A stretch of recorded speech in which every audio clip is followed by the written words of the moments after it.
Harry Bruce എന്ന് പറയുന്ന ബെൽജിയൻകാരനായിട്ടുള്ള മുൻ താരം. അദ്ദേഹം ഈ സ്റ്റേഡിയത്തിൽ കളിച്ചിട്ടുണ്ട് കേട്ടോ. മുൻപൊരു ലോകകപ്പിൽ അദ്ദേഹം 86 ലോകകപ്പില് 86 ലോകകപ്പിൽ. ആ 86 ലോകകപ്പിലാണല്ലോ ദൈവത്തിൻ്റെ കൈയും പിറന്ന അതേ സ്റ്റേഡിയത്തിൽ തന്നെയാണ് ഈ മത്സരം കണ്ടത്. അപ്പോൾ അങ്ങനെയൊക്കെയുള്ള കുറേ നൊസ്റ്റാൾജിക് മൊമെൻറ്റിൽ നിന്നുകൊണ്ടാണ് ആ കോച്ച് ഇന്ന് പരാജയം ഏറ്റുവാങ്ങിയതെന്ന് കൂടി.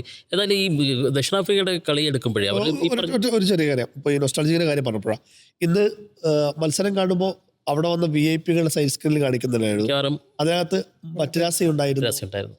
റോബർട്ടോ ബാജിയോ ഉണ്ടായിരുന്നു. ബാജിയോ ഈ അമേരിക്കയിൽ നടന്ന ലോകകപ്പിൽ തന്നെ 94 ലോകകപ്പിലാണ് അദ്ദേഹം വില്ലനായി മാറിയത്. അപ്പോൾ ആ ഒരു വിഷ്വലൊക്കെ അയാളുടെയൊക്കെ മനസ്സിലൂടെ കടന്നു കുറേ പേരുണ്ടായിരുന്നു. റോബർട്ടോ കാർലോസും കാർലോസ് ഉണ്ടായിരുന്നു, കൊളീന ഉണ്ടായിരുന്നു, റഫറി പുയോളിനെ കണ്ടു.